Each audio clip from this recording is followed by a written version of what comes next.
All right. This is about how I deal with rejections. I'm not talking about in my personal life. Look at this face. No woman has ever rejected this. So let's just get that. Let's just establish that right out of the way.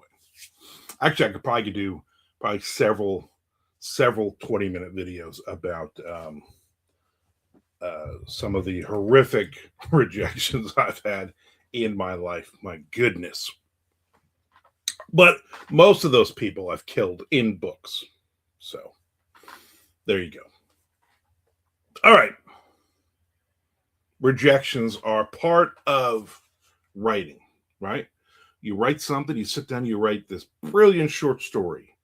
Months and months, you write this brilliant novel. And you're like, this is it. I should start probably looking at yachts at this point because the money is just going to start rolling in. And I'm going to be a multimillionaire because this story is so good. This story is so unique. This story is the greatest story ever told. I've just written the great American novel. I've just written the greatest short story with the greatest twist ever. Let's find a publisher. Let's do this. Let's hurry up and get this ball rolling.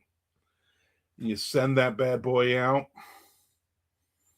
and then you get a thanks, but we're not interested in this story.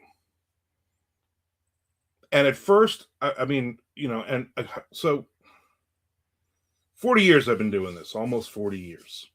My first short story was published in 1988 when I was a senior in high school.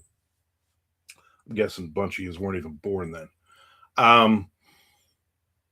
And I just, 15 years full time doing this, and there's two things that don't change. I've had over 200 releases to my name. Okay, whether that's anthologies, my own books, self-published or with small presses. I've had a couple of brushes with the big five, the big six. So I've gotten a lot of print books that have come to the house that have my name on it somewhere. And I open that up, and the feeling of seeing a brand new book, these are all this whole thing. These are all the books that I have published over the years. Okay. 200 something releases. That never gets old. Never gets old. It's always that great feeling of here's another book that I have, blood, sweat, and tears I put into this.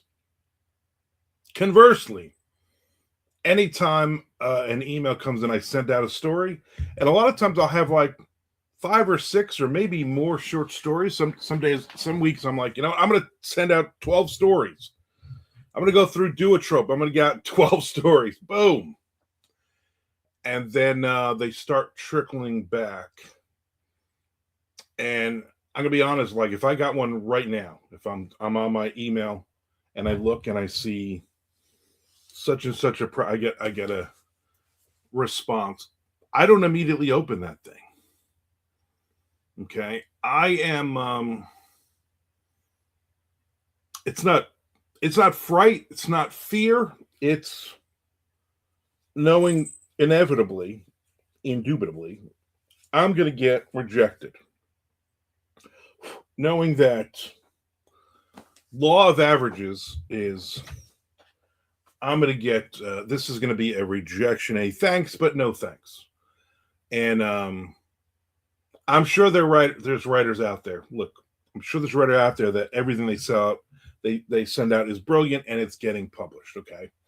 I'm sure there's authors that are doing like a story a week, and every week that story gets bought. That is awesome. I am not that author.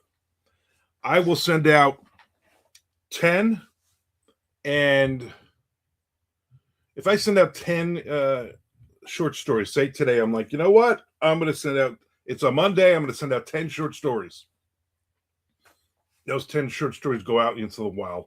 I've chosen what I think are the proper publishers for those short stories, whether it's an anthology, whether it's a webzine, whether it's a magazine, whatever. And so I think I have a good shot if they like it. I send those out. Let's say within a month, okay, I've gotten all 10 back. Okay, 4 to 6 weeks, and I've gotten all my answers. If I hit 3 sales, it's usually 3 sales, 5 rejections, 2 they never bother talking to me. To be honest with you, which I guess is a rejection, which I think is an awful way to do business. But that's for another video. Is it really hard to just send an email and say thanks but no thanks, and even BCC every author on it? I mean, would that really be all that difficult to do? But anyway, so I'm batting 300 in the major leagues. That's a long career. Batting 300, that's a pretty good hitter. So I try to ignore the 7 rejections or the 5 rejections or whatever it would be. And that's probably been the average for me for a long time. Now, eventually, I'll take the 7 rejections, I guess. I'll take those and I'll batch them with like 3 brand new short stories, and we'll do the 10 again. And so the 3 new ones that go out aren't necessarily the ones that are going to get published. It might be one of those, might be 2 of them, might be 3. It might be none of them, and it might be 3 of the other stories out there that got rejected from somewhere else the first time. And I have a spreadsheet which keeps track of every story, every place I've sent it to, the date I've sent it to, the date it was rejected or accepted, and then if it was accepted, roughly the date that it was published.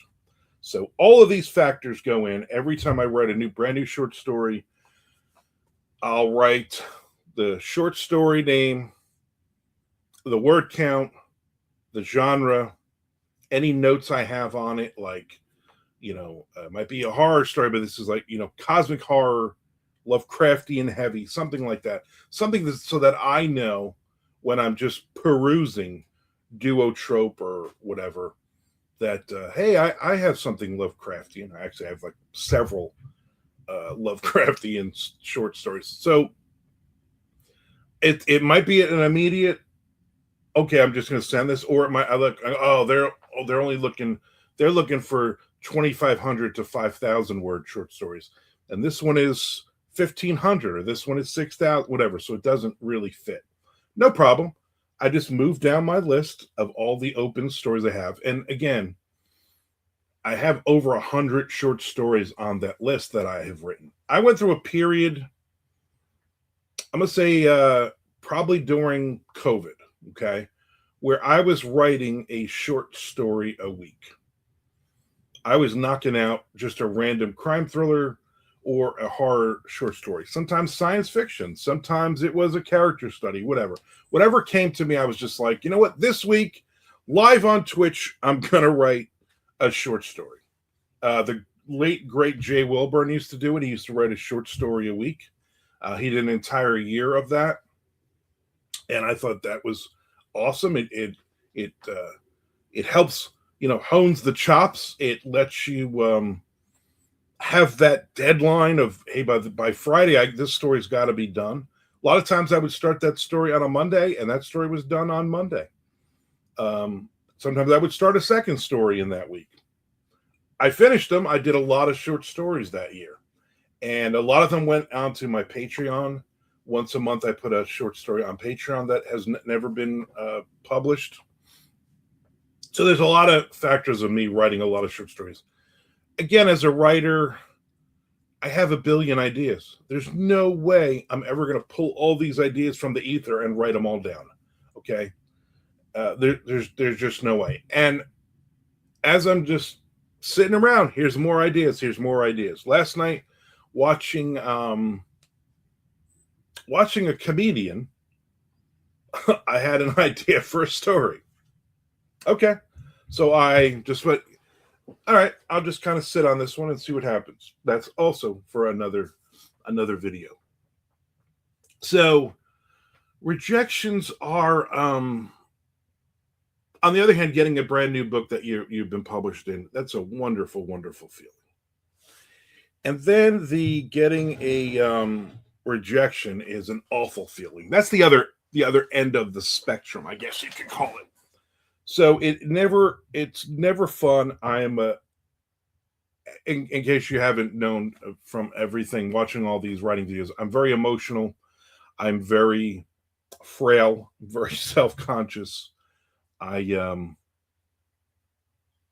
I don't have a great solid opinion of my skills or of me. And so rejection, the initial open up that email and initial thanks, but we're going to pass on your story. That's a slap in the face. And it's a slap in the face on my part, okay? It's a slap in the face. The publisher isn't saying, "Hey, you're a piece of garbage. Don't ever send us something." It's more of I take it personally. I take it that way. And you shouldn't. I mean, I've been in this business almost 40 years. You shouldn't take it that personal because there's a lot of other factors you have to remember with rejection. I might have written this phenomenal crime thriller story, right? And it has this great female assassin in it. And she goes back to her old town and she kills the boy who stood her up at prom, who is now a drug dealer, whatever it is.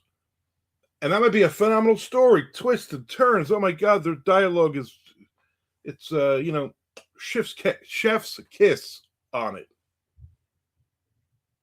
And then you send it to the publisher, and the publisher says, "Yeah, this is a good story, but I've already had this story published over the last year or so." Or especially if it's a themed one, it's I already have this. I already have 50 of these. So that's also a factor is maybe they liked your story, but they like somebody else's story better. Maybe, and let's be honest, maybe a bigger name than me, bigger name than you, has submitted a story. So the publisher is going to go, I really liked Armand's story, but I really liked Dean Koontz's story. Which one should I put in my anthology? I mean, it's common sense stuff. I get that, 100%. They're trying to sell some copies. They're trying to sell their magazine or their anthology or whatever. So, and also if you're doing a themed story, I try not to get ones that are very, very specific. I try not to have them set in a specific world or with a specific thing. A lot of you might remember when Max Booth III did the pizza anthology years ago. We're still talking about it. And 4,000 horror authors wrote a horror story about pizza. And only a handful of them got into this anthology. And then it was literally weeks later where there were new anthologies coming out by other publishers. And literally in the thing was like, no taboos, no hurting children, no pizza stories. Because there were so many of these that were just flowing up. People were just sending out pizza stories. I have a pizza story that has never been published, but I didn't write it for that anthology. I wrote it maybe a year or so later because I had an idea. It's a crime thriller short story based on a real story that I heard from somebody. So dealing with rejection is tough because it's that slap in the face of you're not good enough, okay? And obviously you don't ever want to hear that. You don't ever want to face that. And so you need to do your homework. You need to cut your losses as much as possible. And somebody's like, "Hey, it's a pizza anthology," and you're like, "Well, I don't have an idea for pizza. Well, you know what? I'll make this guy. I'll change the setting, and the guy will kill somebody in a pizza place." And it has nothing to do with the story at all. It's just, I need to have pizza in here. I used to do, years ago, I had my own publishing company that I was awful at. I'm going to be honest with you, awful at. And did not do everything right the way I should have. But one of the things I had was I would have themed horror anthologies. And I would have no matter. I would put them out there. Here's the theme, and I would have this same guy who obviously English was not his first language, and he would send me um, the same 20 stories every single time I opened. He would send me 20 stories. None of them had anything to do with the theme. None of them had anything to do with horror, and you could tell this guy was just, oh, open anthology. I'm just sending all of my stories, and it got to the point where I literally blocked him. And I like the first couple times I'm like, I went through your none of your stories fit. You didn't read the guidelines. And then I would another one a couple months later I would put out, and then I would get the same stories. And I would imagine that this guy never sold a story because you're just throwing it out there. So what's your percentage chance of getting your story? Now mine is, I guess mine would be like 30% chance. Okay. I think that's pretty good. Again, I've been doing this for a long time. I have experience. I know what I'm doing. I'm writing. I'm writing good stories. I'm matching my story to your publication, hopefully. So say your chance is 10%. Okay. Which I think is still a pretty good percentage. This guy sent 20 stories for like 2 years before I finally blocked him, and he was the same 20 stories, which means he didn't sell any of those stories. So he just basically wasted his time. And again, it's one of those. Um, I wish I had written his name down somewhere because I would love to look him up now and see, has he actually ever had anything published, or did he just give that up? And again, we're going back 20 years. Yeah, we're going back when emails were you could put like one story in an email. He was sending me like 20 stories. 20 emails were coming in. It was just, my inbox was flooded with this guy. So there you go. I want to thank everybody for subscribing. I want to thank everybody for watching the ads and not immediately hitting the skip button. It's important. It's how us creators get paid. And I'm trying to build up this YouTube. So thank you in advance for that. Thank you for watching some of my other videos as well, my writing videos. Every Wednesday, every Sunday, the occasional Friday, I will put out one of these videos. And, if you have any ideas for other videos, for other writing subjects, let me know. Some people are giving me ideas that I've already done, but I'm like, you know what? I put them back at the end of the list because things change. Writing changes. My opinion, Armand's opinion, is that my opinions change. So I might do this video over again somewhere down the line because maybe things changed with submitting stuff and rejection and everything else. So I also might be repeating myself over and over. I don't know. If I'm doing that, just ignore it and just watch the video. Okay. That's all I want you to do. I'm not cutting that part out. So there you go. That's, in a nutshell, that's how I deal with rejection. I freak out when I first get that email, no matter if it says it's good or it's bad. I'm also like a little kid. I open it and like, congratulations, your story has been accepted. What's your PayPal address so we can send you millions of dollars for your story? And I immediately jump up. It's in the morning. I jump up and my wife's in the bathroom getting ready for work. And I'm like, I just got accepted this story. She has no idea what story. And she's like, that's great. How much? Hey, I just made $25, $250, whatever it is. And for me, it's not the money. To me, it's the acceptance. It's getting another story out there. That's the goal. The goal is to someday go, wow, I'm writing a story. I'm writing 2 stories a month here, and I'm selling 5 stories a month. And I ran out of stories. I better reload here. I better write some more stories to put it out there. Will I eventually sell everything I've ever written? Doubtful. That is the goal, though, right? I mean, what are we writing for? We're writing so people can read it. So try to get them out there. Now, there's a lot of stories every year. November 21st, which is my birthday, send me things. I put out a short story collection. I have 6 of them out now, with the 7th coming out, obviously, in November. And I'll take 13 to 22, whatever, however many stories, older, newer stories that I've written, just I know are going to be in this collection kind of thing. And I'll release them every year. So those stories will eventually get published. The idea is to have, I don't know, 24 short story collections like that.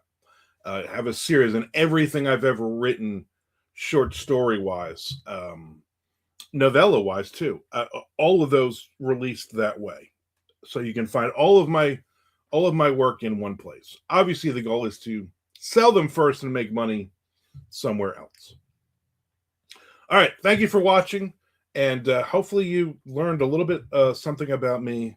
Hopefully I wasn't too whiny in this one. And again, every Wednesday, every Sunday, the occasional Friday, I will be doing these writing videos. So if you have any ideas for me, throw them out there. Let me know. I would really appreciate it.